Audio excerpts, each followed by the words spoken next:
alaikum warahmatullahi wabarakatuh, and welcome back to the second half of today's episode of Generation Y. Today we have been talking about how to manage particular emotions or negativities that you might have towards a particular person or a scenario or a memory. Emotions form a big way of how we manage our day-to-day activities and the way that we react to things. So it is really, really important that we get to grips with that. Now, something that we do talk about every week that, do you know what, we haven't had any emails for, which is a little bit surprising, your community initiative projects. What's happening? Some of you have shown real interest in them. You've phoned up, you've discussed some ideas. Not enough people are calling. Don't be afraid. It could be something big, it could be something small. Set up something within your community, whether it is something that helps out people just on your street or within your area or within your borough. Last week we had Husna that had come into London from Warsaw to discuss some of the projects that they had, and even simple things like arranging sleepovers for some of the girls within the community was a big hit. So it doesn't have to be major, but just something really good, beneficial and regular. Any tips this week? Yeah, you know, I'd say if you've got that idea and you just don't know how to go about making that idea into a reality, then just call in, write to us even if you don't want to call in. But you know, we're here to help you. Some of you may think of doing something, you think, you know, forget it, I can't do it anyway. You might have an idea, or you might want to do something better than what's out there. Let us know, and we will help you on that journey. My background is in social enterprises, and you know, Shabnam and I ran a community project, community initiative for the past 8 years. And I've helped many charities on this way as well, and I sit on boards of charities, some charities. So we can always help start up and things like that, and you'll get loads of guidance across the way. Sometimes just opening up those avenues, knowing what you've got available is a great, great start. So don't think that you can't do it. Remember, this is your idea, and once you've got it up and running, if it is up and set and you've just started it now, then we will come out and visit you. Yeah, we'll come and visit you. How about that? And we'll interview you, and you can tell us what challenges you had and what you loved about, what inspired you to do what you're doing. Tell us if you are doing something out there and it's making an impact. We can come and see you. Write into us at generationy@iqra.tv, and we will, you know, we will get in contact with you, and we'll come and pay you a visit at some point. We want to hear your stories. We want to help you if you want to start something up. What this is, it's about inspiring other people to do something. And when you start caring about other people, I want to hear that, because that's what I'm about. I'm in the business of changing people's lives. That's my business. Other people have stock trading, whatever. I have this. I am in the business of changing people's lives. And if I can help you, if we can help you, or we can help you get your message out there and just inspire other people about what you're doing, write into us, phone into us, you know, do whatever. Come onto our Facebook page, Generation Y on Facebook. You know, we want people to like that page. We want to gain an interest. We're only here for you. So write into us.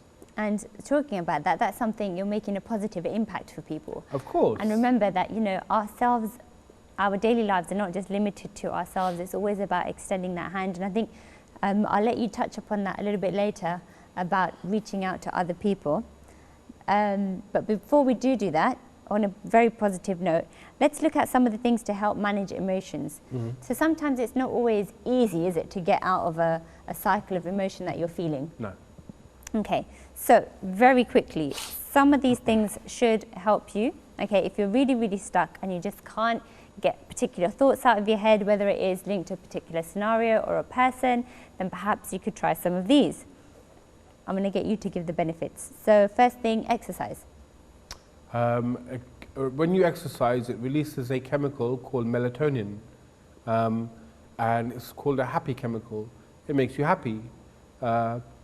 Bit like, I'm not going to say this, but it's a bit like eating chocolate. It releases a chemical, it makes you happy, like me. I had a lot of chocolate before I came, so I'm happy. You did, and I need to get some later. But yeah, and I need to exercise, and I'll be even more happy, as you can see.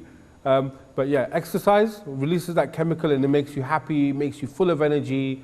You'll notice when you wake up in the morning and when you pray Fajr prayer in the morning, like we all should, you do a little exercise, 20 minutes. Really? I think getting up for Fajr is like an achievement. Anyway, it makes you feel good. Yeah, of course it does, because your whole day you've got energy. The postures as well that you're doing in your salah anyway, you are kind of stretching out. I tell you, we're going to have a separate subject about salah, because your salah, I will say the whole world is reading it wrong. Yeah? Wow, and that's a big deep statement, isn't it? It's a massive, bold statement. The whole world, and I've noticed when I go to masjids upon masjids, they are saying their salah, the postures are all wrong. Yeah? Because I studied this thing called the science of salah. Yeah? And it's all, you are going to cause problems in your old. That's why you see a lot of elderly people in the Muslim community. They're the hunched back, or they've got kidney problems, or they got this problem and that problem. Believe it or not, salah and your posture of your prayer will eliminate those problems. But we've got it all wrong. Stand up straight so every bone meets its place. It's a hadith. I'm going to come to that later on. We can discuss that. We can go into that quite in detail, can't we? Yes. Yeah. It's really, going to be an really show beneficial. On it. So inshallah, we will discuss exercise and the benefits of salah physically as well. And we'll try and get an weeks. expert in. We'll try. We will. Well, we can try and do that. Not a problem at all. Okay, so that's one thing. That's the exercise. Okay. Being open and accepting what is around you. Why is that beneficial? Acceptance is very, very important in handling your emotions, because when you accept what is happening, it's the first sign to moving on and moving forward. And it's a very difficult thing, because our habit as humans are that we mull over things. Oh, this has happened, oh, that's happened, and you bang your head against the table, or you start moaning at someone else. And just accepting what's happened and say, you know what, fine, it was raining today. Yeah? Yeah. It was raining today. I've been left at the train station waiting for someone to be picked up. Waiting for someone to be picked up. And you know what, they haven't come yet. I accept, that's fine, whatever. They turn up late. What you should be is happy to see them.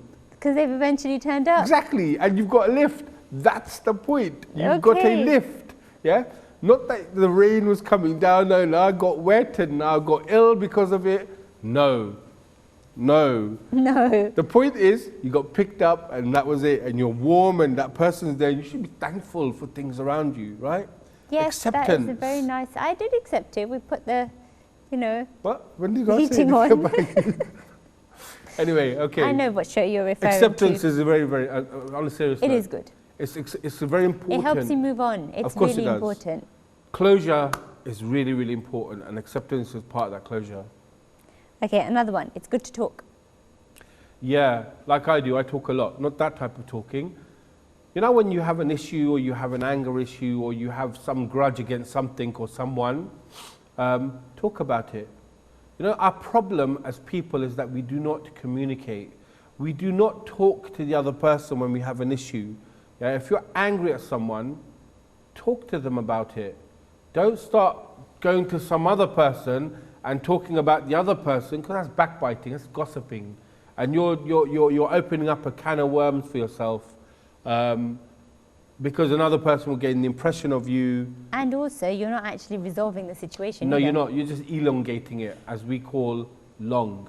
Yeah? Long. You're longing it out.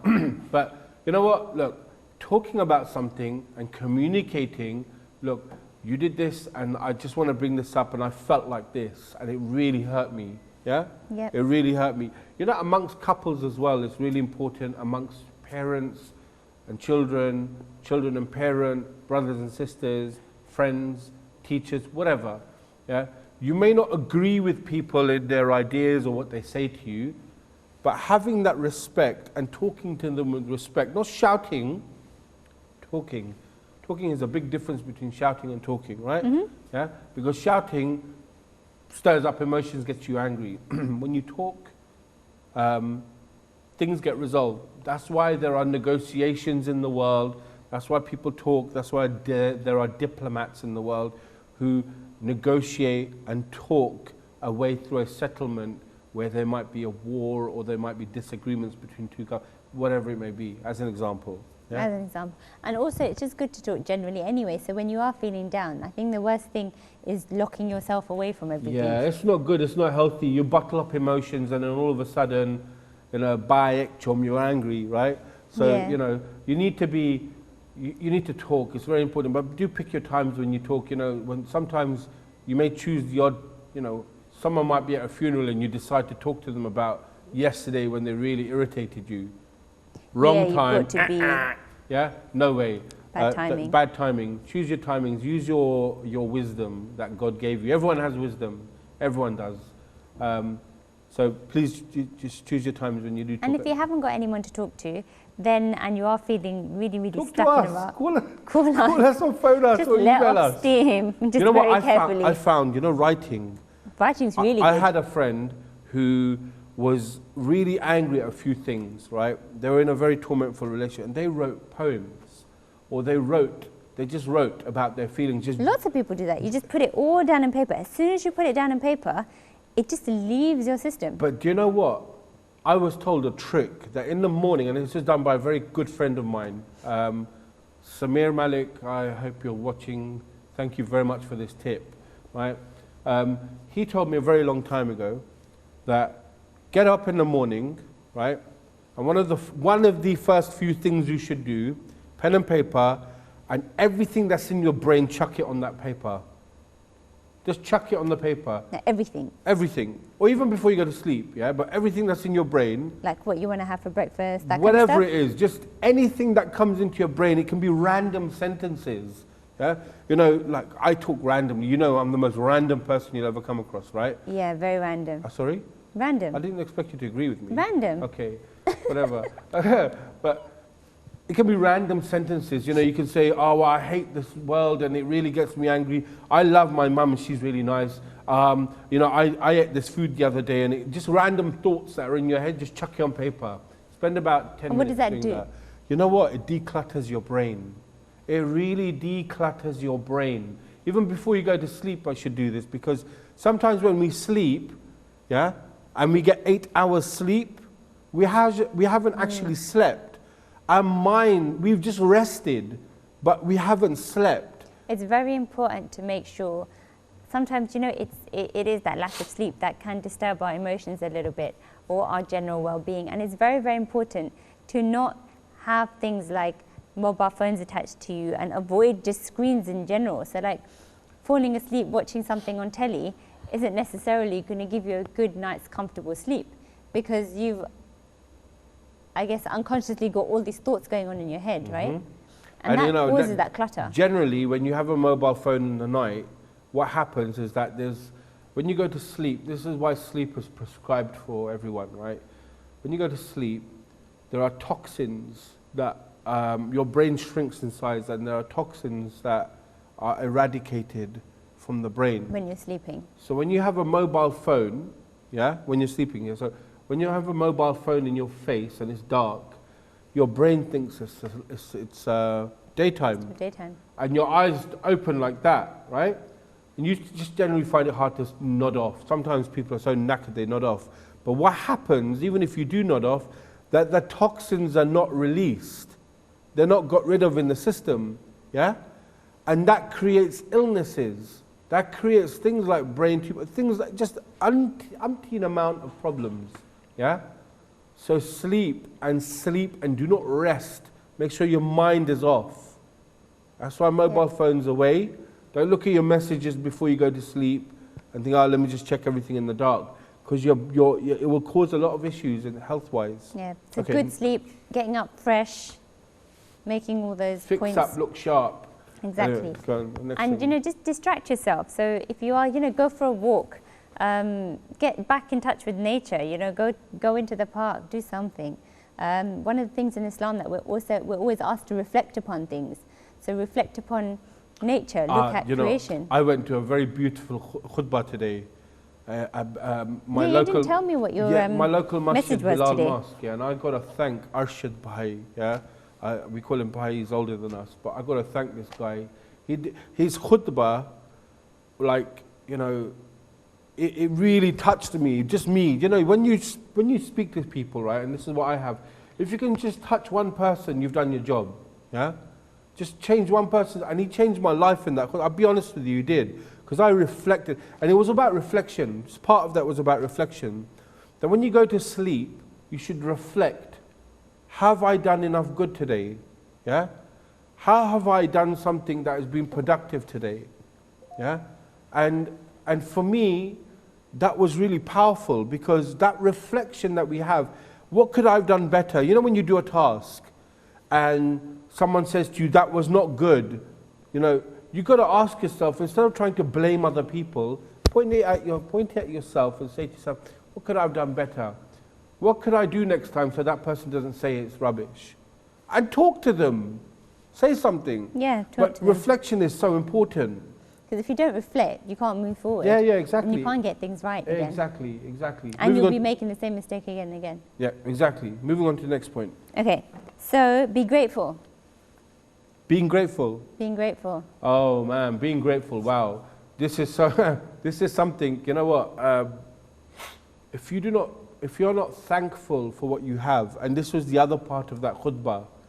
This is why I say it's so powerful. Alhamdulillah, I went there and I got there for khutbah. You know, I was supposed to really important that you don't rush for your Jummah Salah just to jump in when you're starting. I was supposed to go for the first Jamaat, didn't turn up, couldn't make it, and I ended up going to the second Jamaat, and I caught this khutbah. And I'm a strong believer that everything happens for a reason. I went there and he talked about being grateful. You know, you can see that there was this guy, he gave a story about this guy who didn't have an eye, he didn't have any vision, he was blind, and everyone felt sorry for him, yeah? And it was said that, but the guy can speak, yeah? He can say Alhamdulillah, Allahu Akbar, he can say these things, yeah? Many people, they can't even do that, yeah? Many people can't even speak. Many people can't even read the Quran, just that. You know, you might have like a cut in your skin or a little eczema patch here, whatever, yeah? You know, you can walk. You can still walk. Do you know how it is not to walk? Do you know how it is not to be using your hands on a daily basis? Just simple tasks of having fingers, just lifting this up, yeah? Doing your glasses, doing your hair, yeah?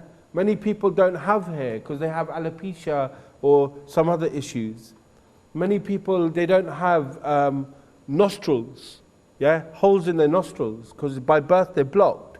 So they have to breathe through their mouth, yeah? And they find it very hard to sleep. Many people cannot sleep, yeah? So all of these things, you've got to be thankful. Just understand that if you're ever in a situation where you're upset and you're angry at something and you just feel like, oh man, I don't have anyone. Really? Really important to notice the good things around you. Dude, you got everyone, look around you.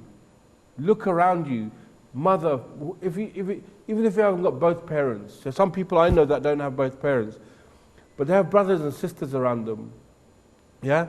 Or friends or extended family members or neighbors or... You know, they got people around them. Someone who will just sit down and talk to you and listen to what you're saying. And you can turn around and you can listen to someone for half an hour, 45 minutes about their woes, and that person turns, yeah, but no one cares about me anymore. I just sat with you for 3 hours and heard all your everything piled on top of me, mate. What's wrong with you? Yeah? I love you. I care about you. That's why I sat here for 3 hours. So, you know, look, be thankful. Just look around you. Just look around you. Everyone keeps on saying it. It's a really cliche thing. But you know what? If you want to see what thankful means, go and see people who are less fortunate than you. Trust me. This is why I do what I do. It's my rent that I pay on this earth for being here, as I help other people. It's my rent on this earth. Yeah? That brings me to another topic that I said we'd discuss last week, which was self-worth. Okay. Because what you just said there about your rent, yeah? My rent. Your rent. Yeah. what does that do for you as a person? Because that's quite giving, isn't it? You might think that, oh, you can't do that. People, you go to work, you come home, you're tired, you want to just eat and you want to sleep, and the next day you're doing it all over again. Listen, people make excuses, yeah. I used to say that when I used to be in my corporate job. So what changed? Me getting made redundant changed actually, because I was all of a sudden put on a...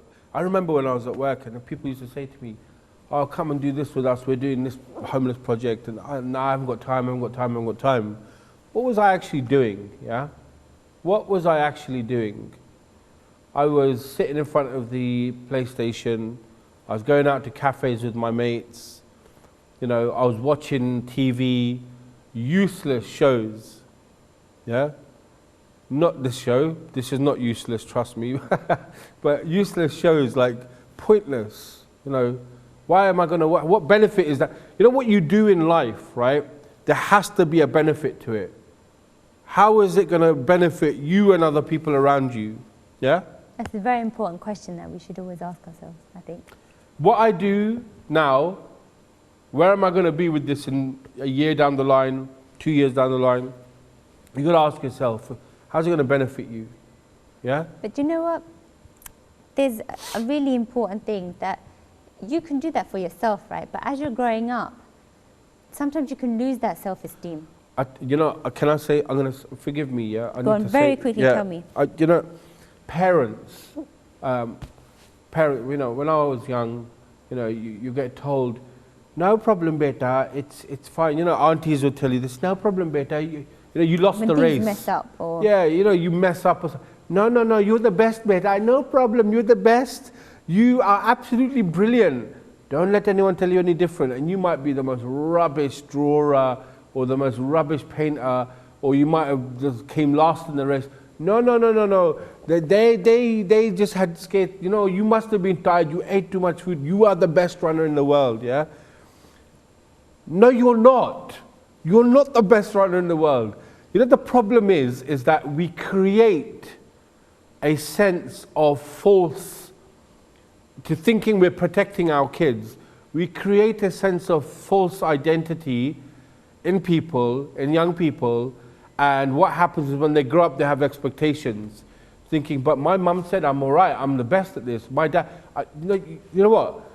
No, my dear, you're not the best at this, yeah? You are not good at this, but what do you want to do about it? You know, I can help you.